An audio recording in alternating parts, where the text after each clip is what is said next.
It's over. You're safe with me. Who are you? The one who will protect you. Thank you. He was the most feared man in Seoul, and the first person in 8 months to look at her like she was human.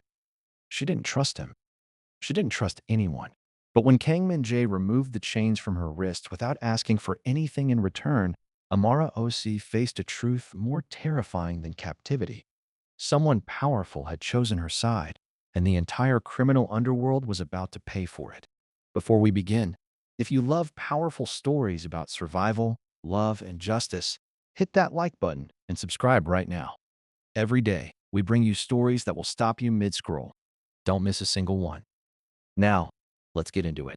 This one will wreck you. They said Kang Min-jae had no heart. Not metaphorically, the way people say it about difficult bosses or cold ex-partners, but literally, with the quiet conviction of men who had watched him negotiate, watched him win, and walked away afterward, checking their own chests just to confirm theirs was still beating. His enemies said it first, naturally, because that is what enemies do. Then his allies started saying it, which is far more alarming. By the time his own accountant mentioned it casually over quarterly figures, it had simply become accepted fact, filed somewhere between he prefers black coffee and do not make eye contact unless invited. Kang Min-jae, supreme head of the Wolsong Syndicate, ruler of Seoul's underground economy, did not have a heart, which made what happened on the 14th of November considerably more confusing for everyone involved, including Min-jae. It began, as many catastrophic things do, with a meeting he hadn't wanted to attend.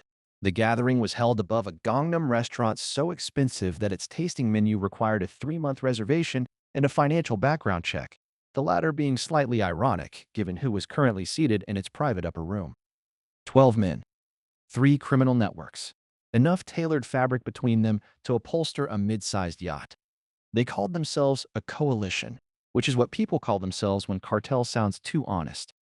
Min-jae arrived exactly on time, which in his world meant 14 minutes early because punctuality was the first negotiation. He took his seat at the head of the table, not because it was offered, but because he sat down and it became the head, and accepted a glass of water he had no intention of drinking.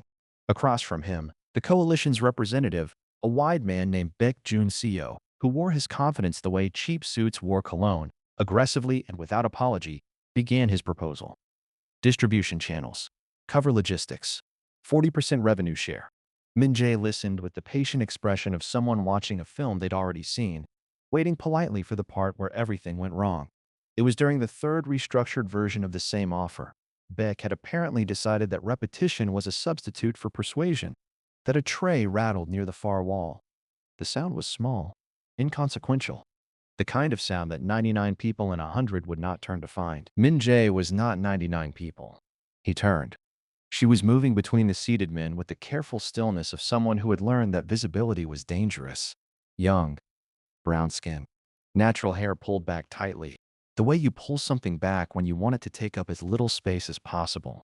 Her sleeves were long despite the room's warmth, and when she leaned forward to collect an empty glass, the fabric shifted just enough.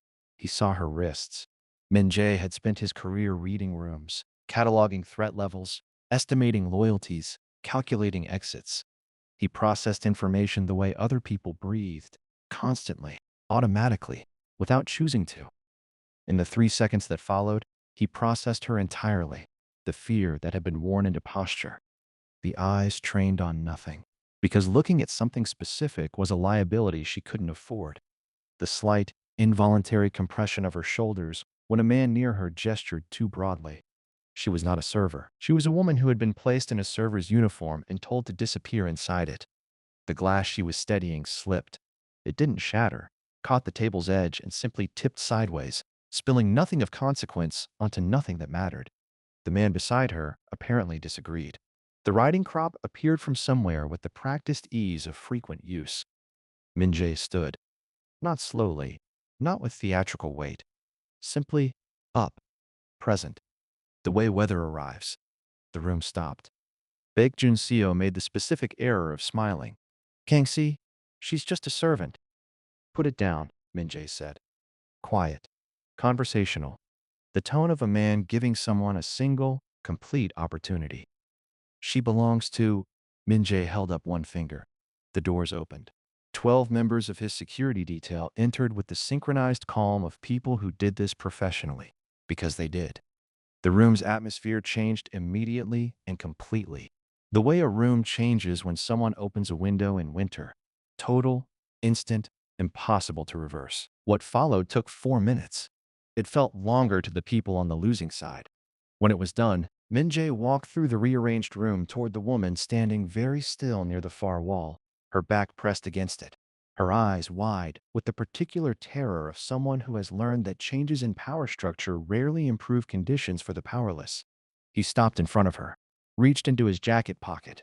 She flinched, and something behind his ribs registered the flinch and filed it somewhere permanent, and produced a small folding knife. He used it to cut the thin cord binding her wrists, which was not chain, but was not nothing. He closed the knife, returned it to his pocket. "You're leaving with me," he said. She stared at him, looking for the trap, because there was always a trap, had always been a trap. Every door that looked like an exit had opened onto something worse. She searched his face with the specific intensity of someone whose survival had recently depended on reading people correctly. He waited. He was, notably, very good at waiting. No one struck her for hesitating. She stepped beside him. In the elevator descending to the private car level, they stood in silence. She was preparing, he understood, for whatever came next, bracing for the other shoe, because in her recent experience, shoes fell constantly and always on her. He was thinking, with the pragmatic portion of his mind that never fully powered down, about 3 criminal organizations now added to his list of problems. A Russian arms connection that Sung-ho was going to mention approximately 40 seconds after they reached the car, and the quarterly operations review he had rescheduled twice already. With the other portion of his mind, the smaller, quieter one his grandmother had furnished before the world had a chance to redecorate, he was thinking about the way she'd flinched when he reached into his pocket. He was going to be thinking about that for a long time. The car was waiting. Sung-ho was beside it, phone already in hand, expression already wearing the particular arrangement of features that preceded bad news. 3 networks are making calls, he said, as Min-jae opened the rear door. 2 have Russian connections. Eastern operations could see. Noted, Min-jae said. Amara O.C. He did not know her name yet. Climbed carefully into the car and sat with her hands folded in her lap and her spine very straight, the posture of someone who has decided that dignity is the one thing that cannot be taken unless surrendered. Min-jae sat across from her, pulled out his phone, opened the operations file he'd been reviewing before the meeting consumed the evening. She watched him for a long moment.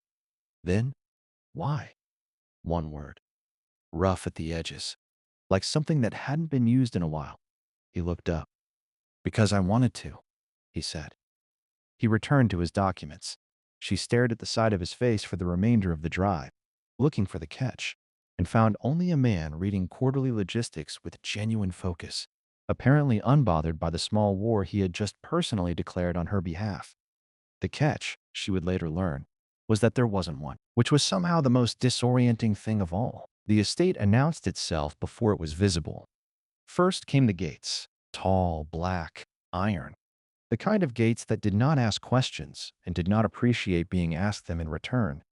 Then the driveway, long enough that the main house remained a rumor for a full 30 seconds after entering. Then the house itself, emerging from the northern hillside like something that had always been there and had simply been waiting for the city to catch up. Amara watched it through the car window with the careful neutrality she had spent 8 months perfecting. She had learned during that time that visible reactions were expensive. Surprise meant vulnerability. Awe meant weakness. Fear, when displayed openly, was simply an instruction manual handed to the wrong people. So she kept her face still and cataloged instead. 12 exterior lights. 4 security personnel visible at the entrance, which meant at least 8 more she couldn't see. Cameras at intervals too precise to be accidental. The kind of garden that required professional maintenance and quiet intimidation to keep so perfectly shaped. Shrubs that had clearly been informed that deviation would not be tolerated. The car stopped. A woman appeared at the entrance before the door was fully open. 60s. Silver hair. The posture of someone who had run large households for decades and found chaos personally offensive. She introduced herself as Mrs. O, the head housekeeper, and looked at Amara with an expression that was not pity, which Amara immediately appreciated, but something closer to assessment followed by quiet decision. Come, Mrs. O said simply. Like Min-jae, she did not appear to use unnecessary words. Perhaps it was a requirement of employment. Amara followed. Inside, the house was warm in the way that expensive things are warm. Not aggressively, not performatively, but with the deep, settled heat of a place that had never once worried about the heating bill. The floors were pale marble. The ceilings were high. Everything was tasteful in the particular way that announced its taste very quietly, which is the loudest way taste can announce itself. A doctor appeared within minutes. Young, efficient, carrying a medical bag with the practiced ease of someone who made house calls to this address regularly and had learned not to ask follow-up questions about how injuries occurred. He examined Amara's wrists, her forearms, the older bruising along her collarbone, the places where captivity had left its detailed record on her body. She sat through it with her spine straight and her eyes fixed on the middle distance, which was becoming a habit she would need to consciously dismantle. Superficial lacerations, significant bruising, mild malnutrition, the doctor said quietly to Mrs. O, as though Amara was not present. She had grown accustomed to being discussed in the third person. It was one of captivity's smaller indignities, the way it gradually convinced you that your own body was a subject rather than a location. I'm right here, she said. The doctor looked up, startled. I know, he said, with the decency to appear embarrassed. I apologize. She nodded once, filed it, moved on. The bath Mrs. O prepared was the kind of thing Amara had stopped allowing herself to remember wanting. Hot water, actual temperature, not the cold trickle rationed out twice a week. Soap that smelled like something botanical and unhurried. Towels thick enough to constitute a soft architectural feature.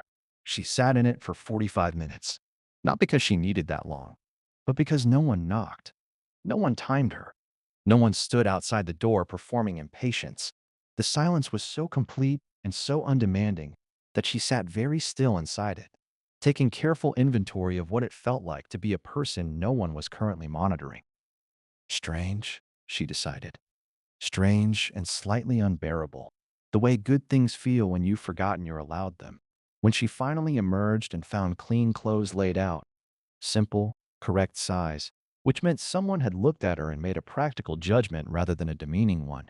She dressed slowly, looked at herself in the mirror for the first time in longer than she could precisely calculate. She had almost forgotten her own face. It was still there, tired around the eyes, cautious in the jaw.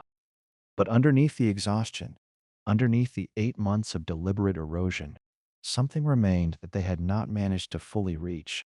She examined it for a moment, decided it was herself. She went downstairs.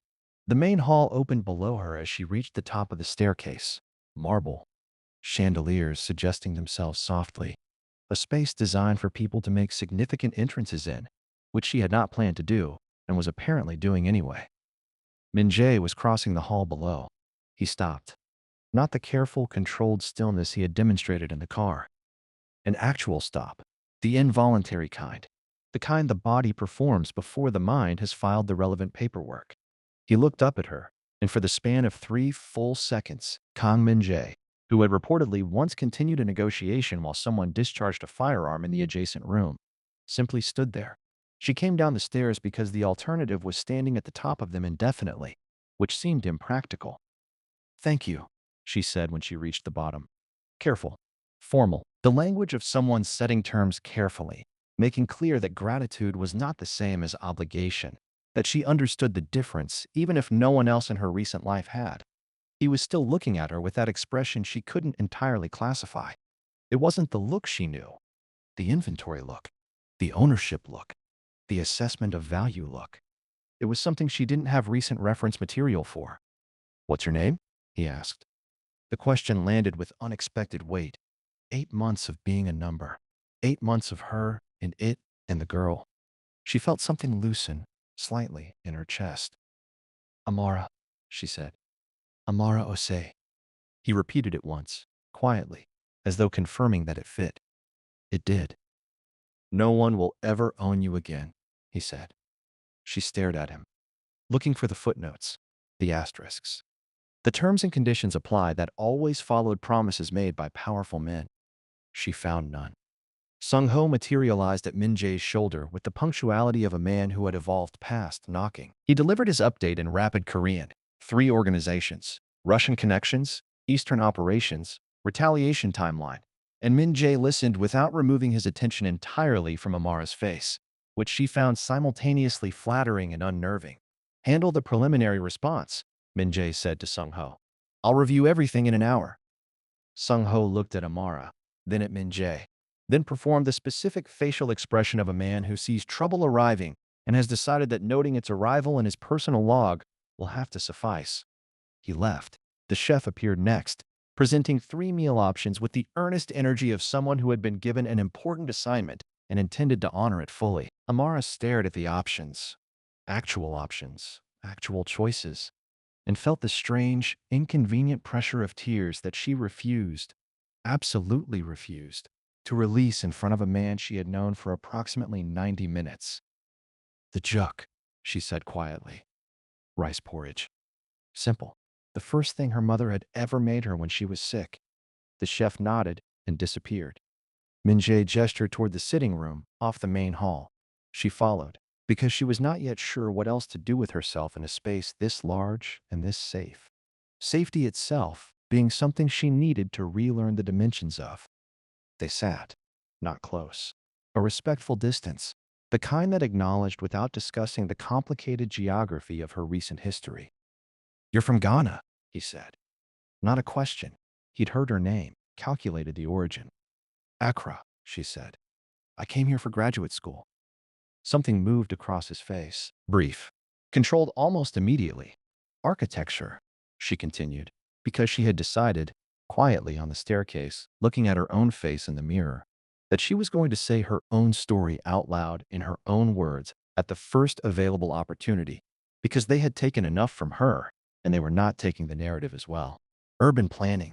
I had a scholarship. He said nothing. Let her speak. I never made it to the university. Silence. I know, he said finally. The food arrived. She ate it slowly, carefully. The way you eat when your body has forgotten it's allowed to receive good things without checking for punishment attached. Min-jae watched her for a moment, then looked away, giving her the privacy of eating without being observed, which was, she thought, one of the more quietly decent things anyone had done for her in recent memory. Outside the estate walls, 3 criminal organizations were making calls. Inside, Amara OC ate warm juk in a sitting room that nobody owned her in and decided, cautiously, provisionally, with every available reservation intact, that she might, possibly, still be a person to whom things could happen that were not terrible. It was the most dangerous thought she'd had in 8 months. She let herself have it anyway. The first threat arrived at 6 a.m., not metaphorically, not as a strongly worded letter or a tense phone call or the kind of ominous silence that precedes organized aggression. It arrived as a package, left at the outer gate with the casual confidence of people who wanted Min-jae to understand that they knew exactly where he lived and found this information amusing rather than deterring. Inside the package was a single photograph. Amara, taken at the airport. 8 months ago, the day she arrived, still carrying her secondhand suitcase, still wearing the expression of someone whose future was entirely intact. Whoever had taken it had been standing close enough that the scholarship letter was partially visible through the bag's outer mesh pocket. On the back, 4 words written in clean, unhurried Korean. Return what isn't yours. Sung-ho brought it to Min-jae at 6:04 a.m., which meant he had spent 4 minutes deciding how to present it, which meant he already understood that this particular piece of information required careful delivery. He found Min-jae in his study, already awake, already working, coffee untouched and cooling beside a stack of operational reports that had apparently been reviewed, annotated, and redistributed while the rest of the estate slept. Min-jae looked at the photograph for a long moment. Then he turned it over. Read the 4 words. Set it down with the controlled precision of a man ensuring that his hands did not do anything his face had already declined to do. Which network? He said. Bakes people, Sung-ho said. The package routing confirms it. They used a courier company they own through 3 shell entities. Sloppy, which means they wanted us to trace it. This is a statement, not a warning. The difference being? A warning asks you to reconsider. A statement tells you they've already decided. Min-jae picked up his coffee, drank it cold without apparent objection. Increase perimeter coverage on the north and east walls. Rotate the overnight team. If they've been watching shift patterns, I want those patterns changed by tonight. And find out who sold them her airport photo. Sung-ho made notes. In the message itself, Min-jae looked at the photograph again. Amara's face at the airport. Open, unguarded, luminously unaware of what the next 8 months would dismantle. Something settled in his jaw. "File it," he said. "We'll be sending our own message shortly. It'll be considerably less literary." Amara woke at 7 a.m. to sunlight she hadn't expected and silence she didn't trust. Her body's first response, before consciousness had fully signed in for the morning shift, was the familiar inventory. Exits, sounds, the specific quality of the air that indicated whether someone was nearby. 8 months of nocturnal threat assessment had rewired her sleep into something more like strategic reconnaissance with occasional rest breaks. She lay still for a moment, listening. Birds, distant kitchen sounds, the faint, far-off murmur of men speaking Korean in the courtyard below. No footsteps outside the door, no key turning. The door had no external lock. She had checked this 3 times the previous night. She got up. Mrs. O appeared in the hallway approximately 15 seconds later with the eerie precision of a woman who had developed peripheral vision as a professional skill. She showed Amara to a bathroom with considerably more dignity than the previous evening's arrangements, indicated a wardrobe that had been stocked overnight, practical clothes, her size, no explanation offered for how this information had been obtained, and informed her that breakfast would be served whenever she wanted it, which was a sentence Amara had to process twice. "Whenever I want it," she repeated. "Yes," Mrs. O said, with the patient tone of someone accustomed to guests who needed simple sentences confirmed. "That's not—" Amara stopped, restarted. "Where I was, meals had a schedule." Mrs. O looked at her with an expression that was not soft. The woman appeared constitutionally resistant to softness, but contained something careful and respectful inside its severity. "You are not where you were," she said simply. She left. Amara stood in the wardrobe room for a moment, looking at clothes arranged by someone who had no obligation to arrange them thoughtfully, but had done so anyway, and performed the very small, very private act of pressing her hands flat against her sternum and breathing until the pressure behind her eyes receded. Then she dressed and went to find breakfast, and found Min-jae instead. He was in the kitchen, not eating, not cooking, but standing at the large central island reading something on a tablet with the focused intensity he apparently applied to everything, including standing in kitchens at 7 in the morning. He had not changed from what she suspected were his working clothes. The coffee beside him was fresh, which meant Mrs. O had refreshed it, which meant she had already determined his schedule with the accuracy of a satellite. He looked up when Amara entered. "Sleep?" he asked. "Some," she said, which was true in the way that weather reports are technically accurate. He nodded, accepting this without pressing it, which she appreciated. Pushy questions about her well-being, even well-intentioned ones, tended to arrive wrapped in an expectation of gratitude that she was not currently equipped to perform. The chef materialized and began breakfast without requiring a formal order, apparently having identified Amara's preferences from the previous night's juk selection with the deductive confidence of a man who took his work personally. She sat at the island across from Min-jae. They existed in the same space quietly for approximately 2 minutes, which was long enough that it stopped being awkward and became something else, something that felt, unexpectedly, like 2 people who had independently arrived at the conclusion that silence was underrated. "There was a package this morning," Min-jae said. She looked at him. "From the people who had you." He said it directly. She had noticed he did not appear to own the vocabulary of gentle circumlocution. He said things plainly and trusted the other person to handle the plainness. She found this, in comparison to 8 months of being lied to with great creativity, refreshing. "A photograph of you, from the airport." Something cold moved through her. She set it aside with practiced efficiency. "They want you to return me," she said. "They want me to be frightened," he corrected mildly. "Those are different requests. One I'm capable of. The other," he turned a page on his tablet. "Historically, no." She watched him for a moment. "You're not afraid of them." "I'm cautious of them," he said. "There's a distinction. Fear is a reaction. Caution is a strategy." And the strategy is? He looked up. Something in his expression was direct and unhesitating. Keep you safe. Dismantle the people who think they have a claim on you. In that order. Amara had spent 8 months surrounded by powerful men making declarations about what they intended to do with her. She had learned to locate the self-interest buried inside every promise, because it was always there, layered underneath the performance of authority. She looked for it now, in Min-jae's face. She found nothing that resembled performance. "Why do you care?" she said.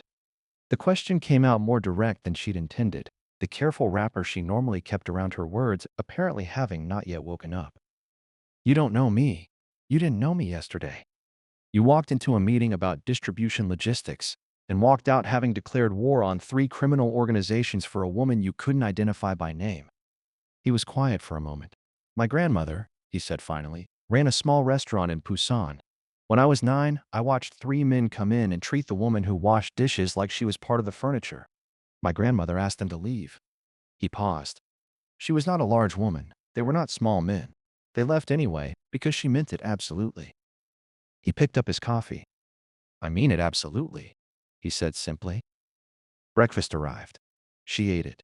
Eggs and rice and something with sesame that was straightforward and warm and required no performance of enjoyment because it was simply good. Min-jae returned to his tablet.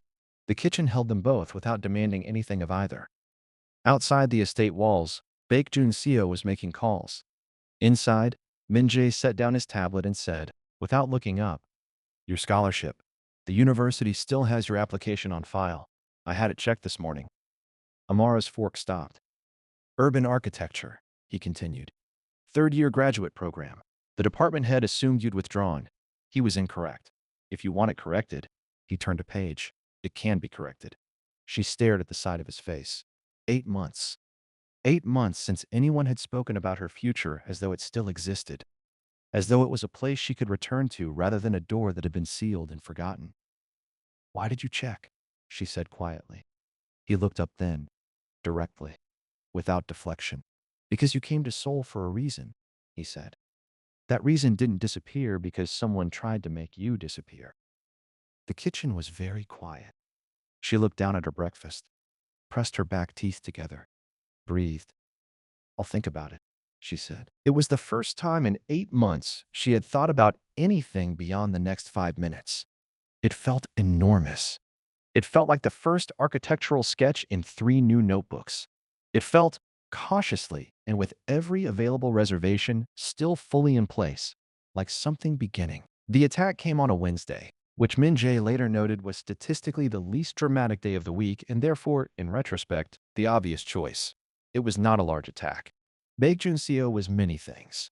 Overconfident, expensively dressed, a man who confused volume with authority. But he was not, at his core, stupid. A direct assault on the Wolsong estate would be the operational equivalent of throwing a lit match at a man who manufactured fireworks professionally. It would be loud, brief, and deeply regrettable. What Baek sent instead was a message disguised as a coincidence. 3 of Min-jae's Eastern distribution contacts canceled their arrangements within the same 6-hour window. No explanation offered. No renegotiation requested. Simply gone. The way things go when someone more frightening than your current partner whispers specific numbers into the right ears. It was elegant, as criminal pressure campaigns went. Financial, invisible, and designed to communicate a very specific idea. Your loyalty network has holes. We found them. Reconsider.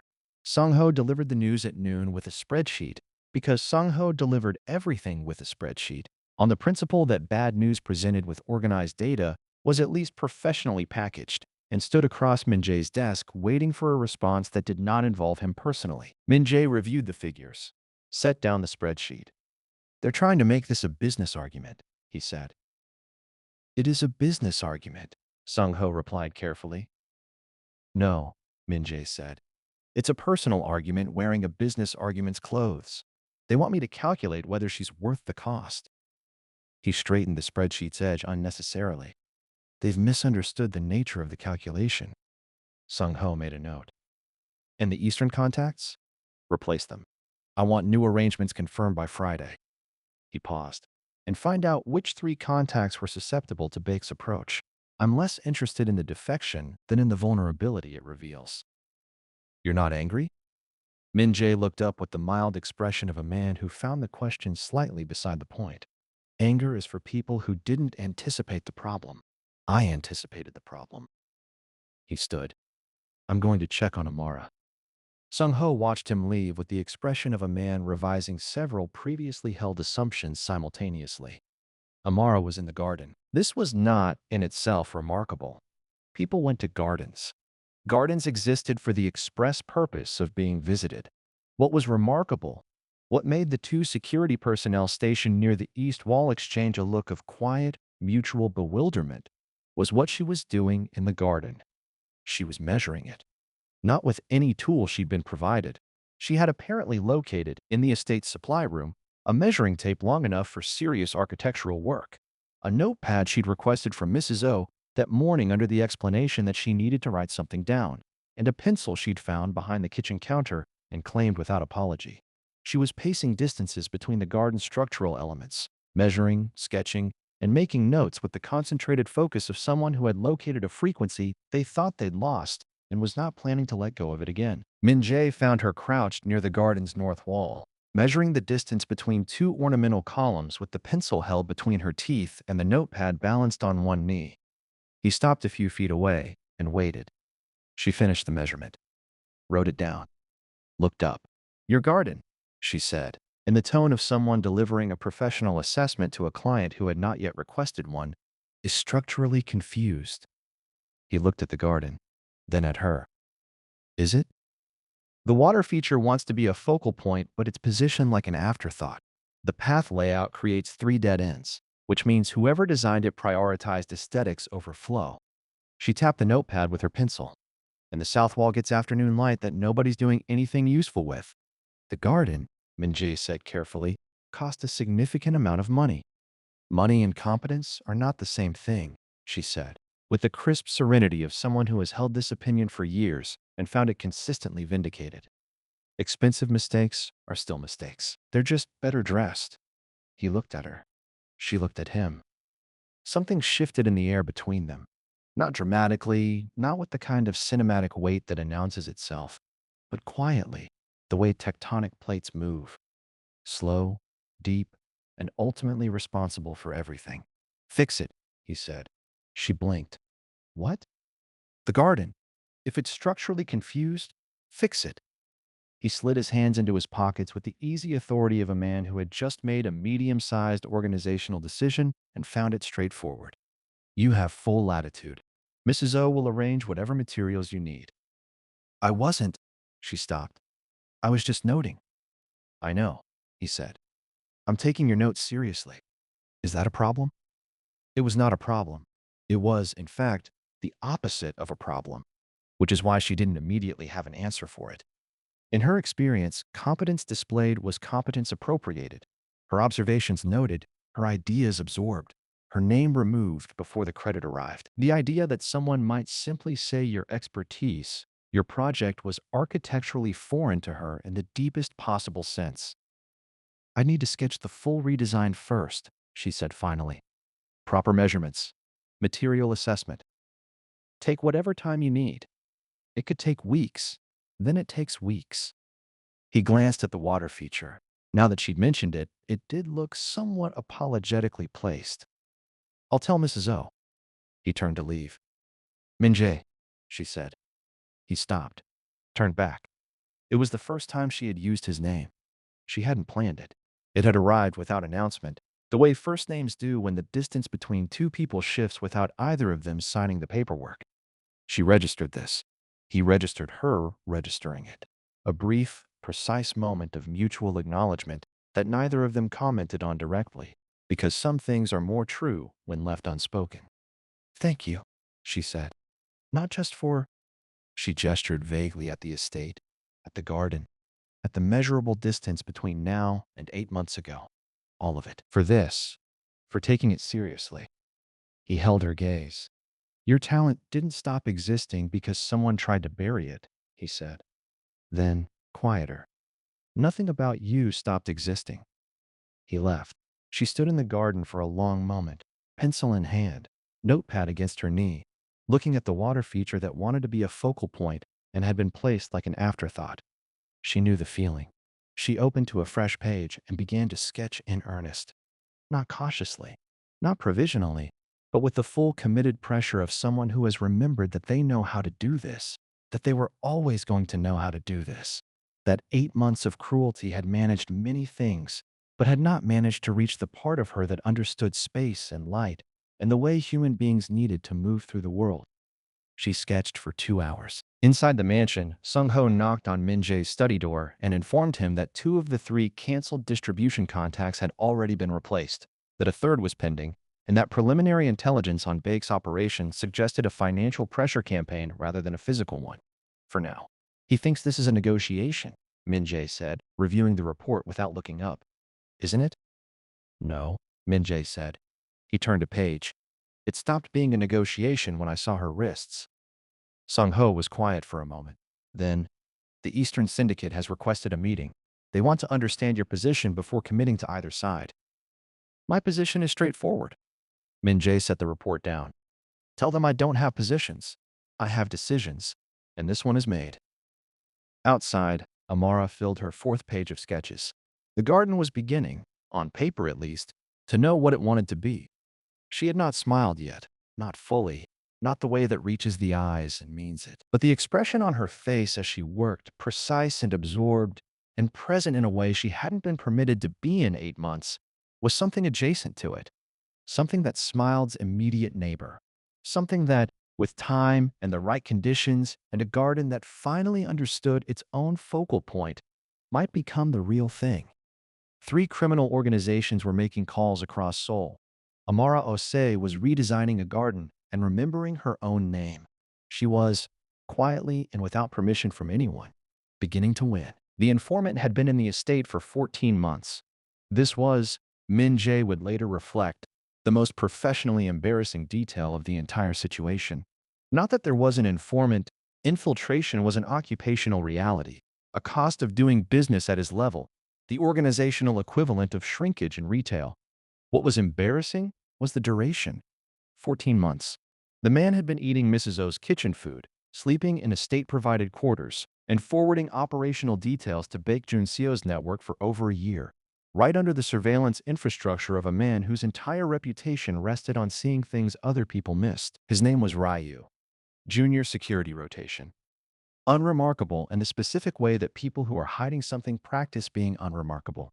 Slightly too quiet, slightly too punctual, slightly too careful never to be in the wrong place.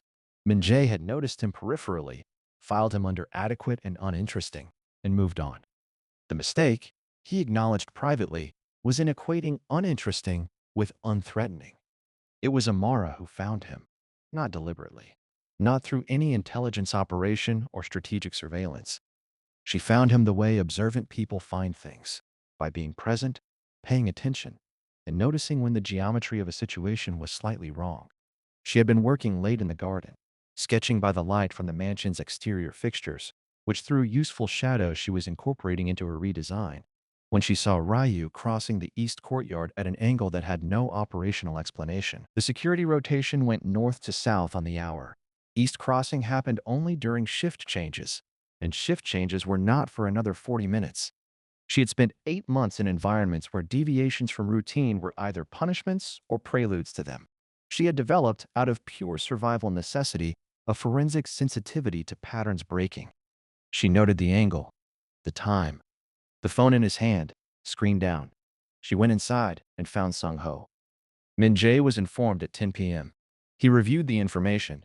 Amara's account delivered through Sung-ho, supplemented by 40 minutes of quiet, targeted surveillance that confirmed the pattern, and sat with it for precisely the length of time it took him to finish his coffee. "Bring him in," he said. What followed was not, by Min-jae's standards, a dramatic confrontation. Drama was for people who needed an audience. He sat across from Ryu in a basement room that was well lit and functional and contained exactly the kind of furniture that communicated the absence of hospitality. And he asked 3 questions. The first question established what Ryu had passed to Baek's network. The second established the timeline. The third, and this was the one that mattered, established how much Baek now knew about Amara specifically, her room location, her daily patterns, the garden project, the scholarship conversation. The answer to the third question was comprehensive. Min-jae thanked Ryu politely, which was somehow the most frightening thing that happened in the room, and left Sung-ho to manage the logistics. He went upstairs. Amara was in the sitting room, her notepad open, pencil moving, doing the thing she did when she was processing something, channeling it directly into work, which he had identified as both her coping mechanism and her superpower. She looked up when he entered, read his face with the accuracy she had developed over 8 months of reading powerful men. "You found something," she said. "You found something," he corrected. "I confirmed it." He told her about Ryu, the 14 months, the specific details that had been passed to Bake. He watched her face as she processed the information, the brief tightening around her eyes, the controlled breath, the deliberate relaxation of her jaw that indicated she was managing a reaction she had decided not to display. "How much does he know?" she said. "Enough to make a specific move," Min-jae said. "Which means we need to move you." She went still. "Move me," she repeated. Flat. Careful. "Temporarily. There's a secondary location. More defensible. Fewer access points." "No." He stopped. She had set down her pencil, both hands flat on the notepad. The posture of someone who has decided to occupy their full space and is done apologizing for the dimensions. "I'm not being moved," she said. "I'm not being relocated and repositioned and placed somewhere more convenient for someone else's operational requirements." Her voice was controlled. The control was doing considerable work. "I have spent 8 months being moved. Between rooms, between facilities, between... I have been moved more times than I can count, and I am done. I am staying here." "Amara, don't." The word came out with quiet force. "Don't say my name in that tone. That tone where you've already decided and you're just looking for the version of the conversation where I agree. I know that tone. I've heard it from men in every room I've been forced to stand in." Min-jae closed his mouth. "I'm not your operation," she continued. "I'm not a variable you relocate when the security calculus changes. I understand that there's a man out there who knows where my room is and what time I go to the garden. I understand that's a threat. I am not asking you to minimize the threat." She picked up her pencil. "Set it down again. I'm asking you to manage it without treating me like cargo." Silence. Min-jae stood very still.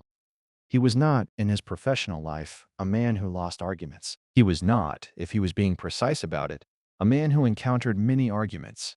Most conversations resolved in the direction he indicated before the arguing portion became necessary. He had advisors who negotiated, security personnel who implemented, and a reputation that handled much of the preliminary work independently. He was not accustomed to standing in his own sitting room being accurately and comprehensively called on his behavior by someone who was, by every operational metric, in a position of dependency. He was also not accustomed to the specific feeling of knowing the other person was right. "You're correct," he said. She blinked.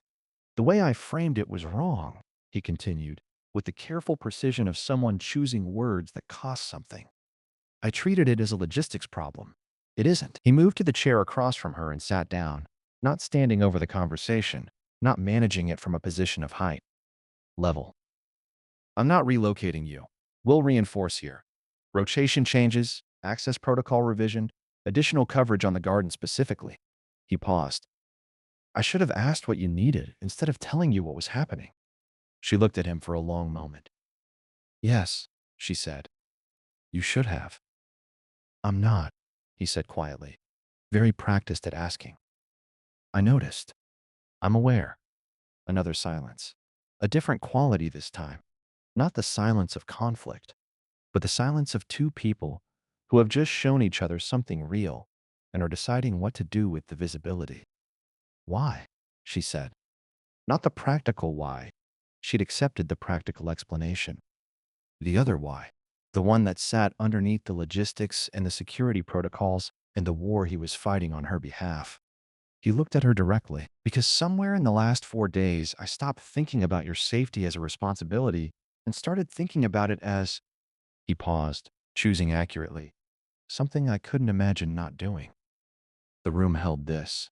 Amara looked at him with the forensic attention she applied to everything, looking for the performance, the strategy, the angle.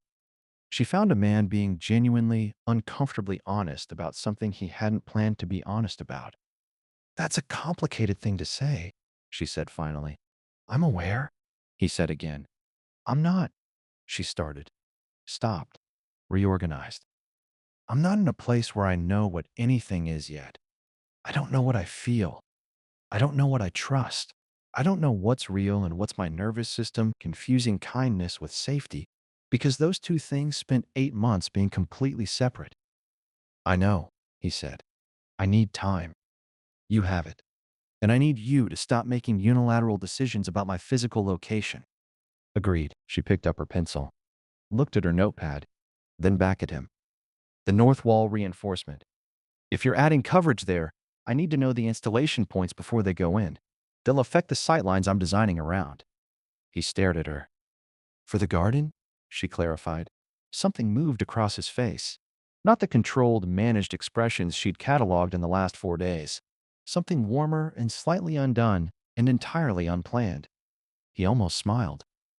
I'll have Sung-ho send you the specifications tonight, he said. She nodded, returned to her sketch. He remained in the chair, reviewing nothing, pretending to review something, while the sitting room held them both in the warm, complicated, cautiously hopeful space between what they were and what they were becoming. Outside, Baek Jun-seo was escalating. Inside, two people were learning each other in the particular way that happens when honesty arrives unexpectedly, and neither person is equipped to turn it away. It was, Min-jae thought, the most dangerous situation he had ever been in. He found he didn't want to leave it. Jun-seo made his most dangerous move on a Friday evening because he was the kind of man who believed weekends began with gestures. It was not a financial move this time. The financial campaign had produced results. 3 contacts disrupted, 2 more wavering. But it had failed to produce the specific result Baek required, which was Kang Min-jae reconsidering. Min-jae had not reconsidered.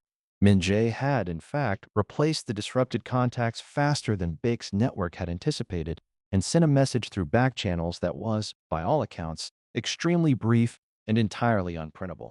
Baek understood finally that Min-jae was not going to be argued out of this position, so he stopped arguing. What he sent instead was a man named Seo, former military, current mercenary, the kind of professional whose services were expensive precisely because he delivered outcomes rather than attempts. Seo did not work with networks or coalitions or committees. He worked alone, with the clean efficiency of someone who had spent years reducing complex problems to single, uncomplicated solutions. His instructions were specific, not Min-jae. Baek was not yet prepared for the full consequences of that particular decision, and he retained enough operational intelligence to understand that removing Kang Min-jae from the equation was the kind of move that required considerably more resources than he currently possessed. The instructions were about Amara. Take her back. No damage. Baek was particular about inventory, but take her back, because Amara's presence in Min-jae's estate was the proof of concept that was costing Baek authority across 3 networks. Every day she remained there, free and apparently thriving, was a day someone somewhere drew the conclusion that Baek Jun-seo's property could be taken without consequence. Consequences, he had decided, were overdue. Seo studied the estate's patterns for 36 hours before moving. He was thorough, precise, and very good at his job. He identified the rotation changes Min-jae had implemented after the Ryu situation and adjusted accordingly. He located the garden, Amara's garden, as the estate staff had begun calling it with the casual possessiveness of people who had decided she belonged, in the specific evening window when coverage thinned between the East rotation's movement and the North team's repositioning. Friday evening. 7 minutes. Clean entry through the East garden wall. It was a good plan. It did not account for Amara. She was in the garden at dusk, as she often was.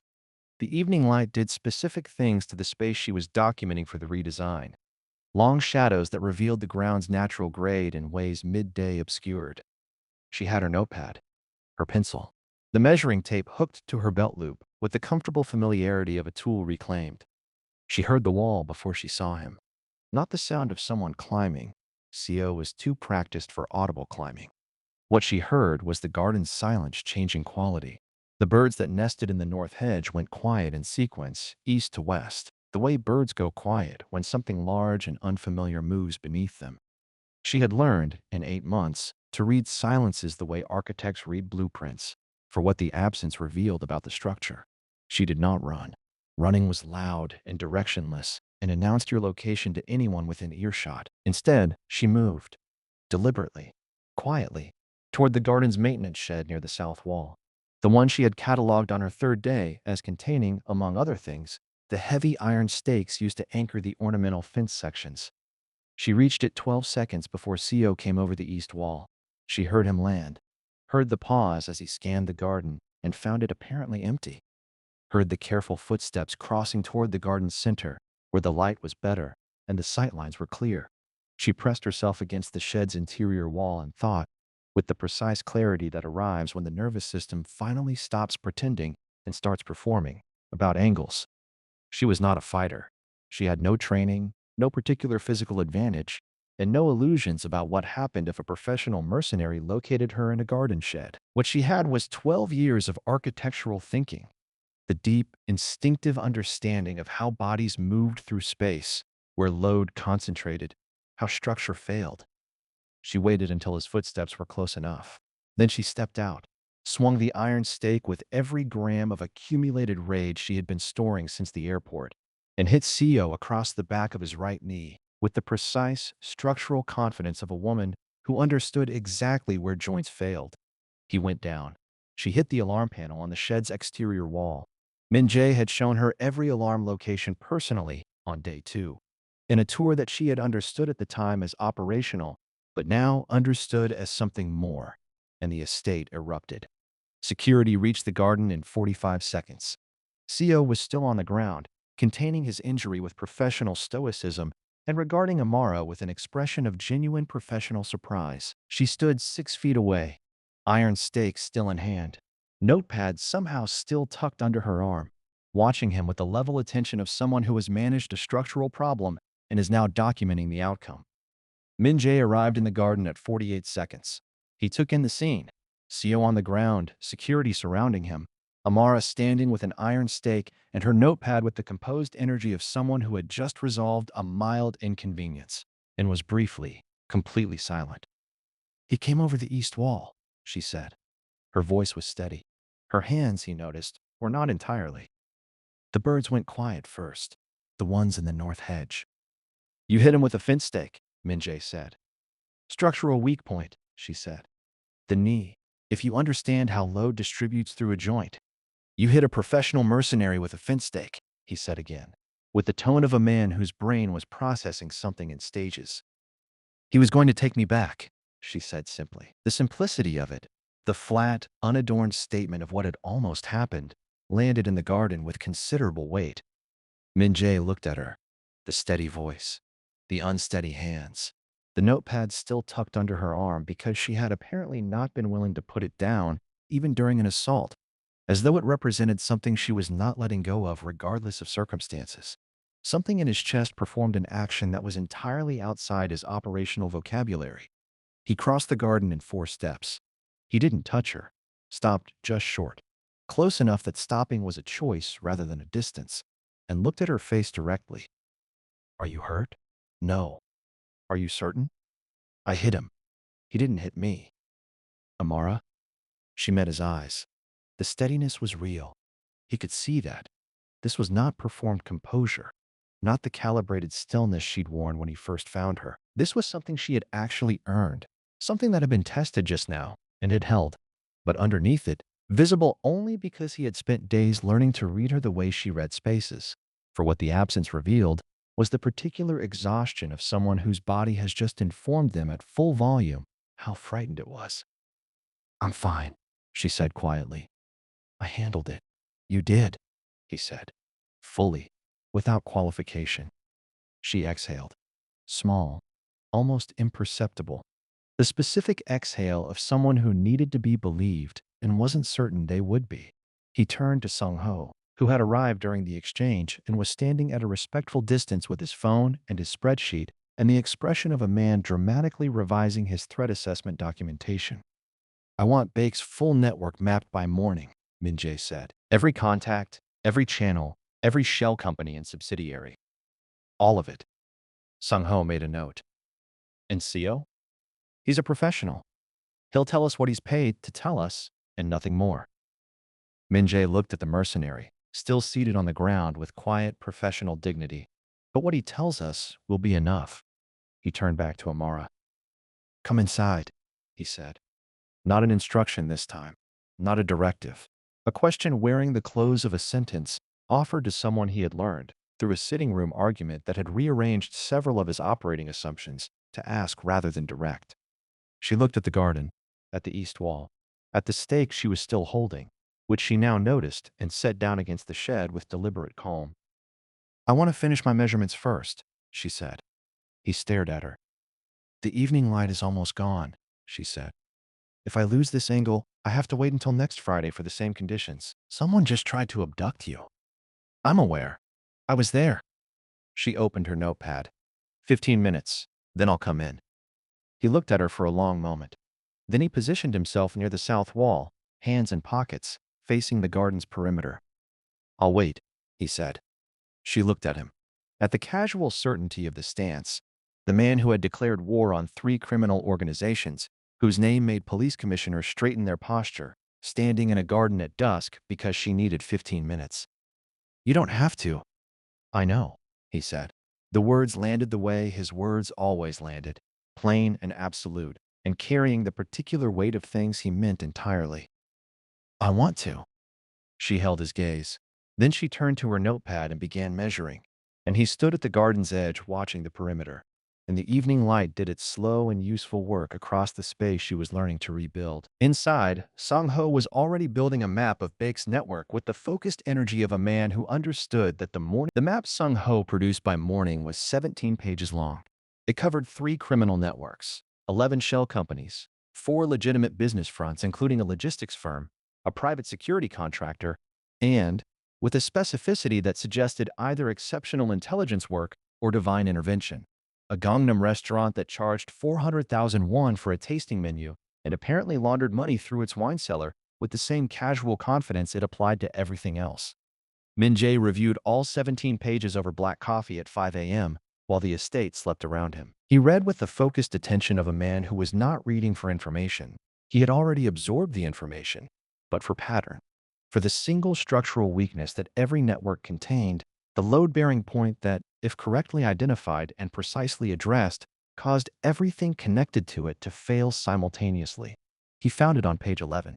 Baek Junseo's entire operation, beneath its considerable surface complexity, rested on one relationship. A financial conduit, a man named Wu, a mid-level banking executive who processed Baek's legitimate-facing transactions and whose cooperation was maintained through a combination of debt and carefully preserved evidence of past decisions. Remove Wu's cooperation, and Baek's financial infrastructure lost its bridge between the criminal and legitimate economies. Without that bridge, 3 of his 11 shell companies became immediately traceable. Without those companies, 2 of his network partners would distance themselves within the week, because criminal loyalty was a renewable resource that ran entirely on perceived invincibility. Perceived invincibility, Min-jae had built his career understanding, was a structure. And structures had weak points. He called Song-ho at 5:15 a.m. I need a conversation with Wu, he said, arranged quietly. Today. Song-ho, to his considerable credit, did not ask what time it was. I'll have it arranged by noon. And the Eastern Syndicate's meeting request. Accept it. Schedule for tomorrow morning. He turned to page 12. They want to understand my position before committing. I'll explain my position. Should I prepare talking points? No, Min-jae said. My position is straightforward. It doesn't require preparation. He ended the call and sat for a moment in the early morning quiet of his study. 17 pages of Baek's operational architecture spread across his desk, and thought, not about Wu, not about the Eastern Syndicate, not about the dismantling he was about to perform with the systematic efficiency of a man removing a building that should never have been constructed. He thought about a garden, about evening light on sightlines, about the particular concentration on a woman's face when she was doing work she loved, the pencil moving across the page with the full committed pressure of someone who had remembered they were excellent at something, about iron stakes and architectural logic, and an exhale so small he'd almost missed it, the exhale of someone who needed to be believed. He closed the files. He went to find her. Amara was awake. She had been awake since 4 a.m., which was not unusual. Her sleep remained strategic rather than restful. Her nervous system still running its nightly threat inventory with the dedicated professionalism of staff who hadn't yet received the memo that the emergency was over. She had given up on sleep at 4, made her own tea with the careful permission of a kitchen she was still not entirely accustomed to using freely, and taken it to the window seat in her room that overlooked the garden. Her garden. She had started thinking of it that way, quietly, without announcement. Not because it belonged to her. She held no illusions about property or permanence, had learned too thoroughly what happened when you confused presence with ownership. But because she had put her understanding into it, her measurements and her sight lines, and the redesign taking shape across 40 pages of a notepad that was 3/4 full. It was hers the way ideas are yours, because you made them, because they came from somewhere inside you that nobody else could access or appropriate. She was on her second cup of tea when Min-jae knocked. Not the door. The door frame. His knuckle against the wood of the open door. A sound that was technically a knock but functioned as a question. "May I?" "You're awake?" he said. "You're surprised," she said. "I'm early," he said. "I wasn't sure." "I'm always awake at 4, she said. Then, after a pause, "It's getting better. Some nights I sleep until 5. He accepted this the way he accepted everything she told him, fully, without minimizing it or rushing past it toward reassurance. He came to stand near the window, not crowding the seat, looking out at the garden below in the gray pre-dawn light. "I found the weakness in Bake's operation," he said. "When?" "Page 11. Around 5 a.m. She looked at him sideways. "You've been working since 5. "I've been working since 4:30. That's not healthy." "Neither is sleeping until 5, he said mildly. "We're both adjusting." She almost smiled. It arrived at the corner of her mouth and hovered there, not quite committing, the way her smile still operated, testing the air before landing. He had noticed he was beginning to catalog them. The almost smile. The half smile over the notepad. The small, private one she kept for Mrs. O when the housekeeper said something dry. He was collecting them with the careful attention of someone who understood they were rare and therefore significant. "What happens when you dismantle it?" she said. "Bake's network. What happens after?" "The people who worked with him recalibrate, find new arrangements. The trafficking infrastructure specifically gets handed to a contact at the NIS, National Intelligence Service, who has been building a case for 2 years and needs financial documentation I'm now in a position to provide." He paused. "Bake himself faces a choice between prosecution and a conversation with me.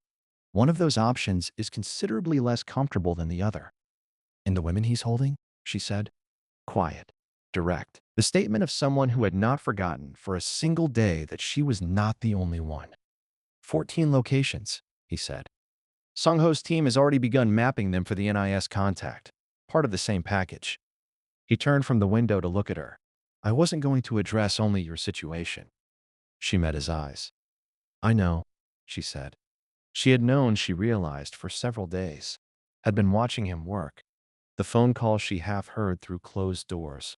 The operational intensity that went considerably beyond personal protection, and had understood that whatever Min-jae had decided the night he stood in that restaurant room, it had not been a narrow decision. It had been the kind of decision that, once made, expanded to fill its full necessary shape. "I called the university," she said. He went still. "Yesterday afternoon, while you were in meetings." She looked at the garden below. "I spoke to the department administrator, explained that I'd had a situation, a personal emergency that prevented me from registering." She paused. She was kind, kinder than I expected. "And? My scholarship is intact." They said 3 weeks later, Baek Jun-seo's financial infrastructure collapsed in the specific, cascading manner that page 11 had predicted. Woo's cooperation, obtained through a conversation Min-jae later described only as productive, produced documentation that the NIS contact received on a Tuesday morning and reportedly required a full hour of silence to process. 14 locations were identified. Authorities moved on 11 within the first 48 hours. The remaining 3 required an additional week and the particular cooperation of a Wolsung syndicate contact who knew which doors opened from which side. Baek himself chose the conversation with Min-jae over prosecution, a decision he made in approximately 4 seconds and spent considerably longer regretting. What emerged from that conversation was an agreement whose terms were non-negotiable, comprehensive, and guaranteed by the kind of promise that Min-jae made exactly once. The trafficking coalition dissolved within the month. Not dramatically, no single decisive blow, no cinematic confrontation. It simply became through the systematic removal of its financial architecture and the quiet defection of its network partners. No longer viable. Organizations that run on perceived invincibility tend to evaporate when the perception is corrected. Amara's garden was completed on a Thursday in late December, 6 weeks after she had first measured it with a borrowed tape and a pencil found behind the kitchen counter. The water feature was repositioned to the garden's natural center, where the light from the south wall converged at midday, creating a reflection that changed quality by the hour, which she had designed deliberately because static beauty was less interesting than beauty that kept revealing itself. The dead-end paths were rerouted into a continuous circuit that invited movement rather than frustrating it.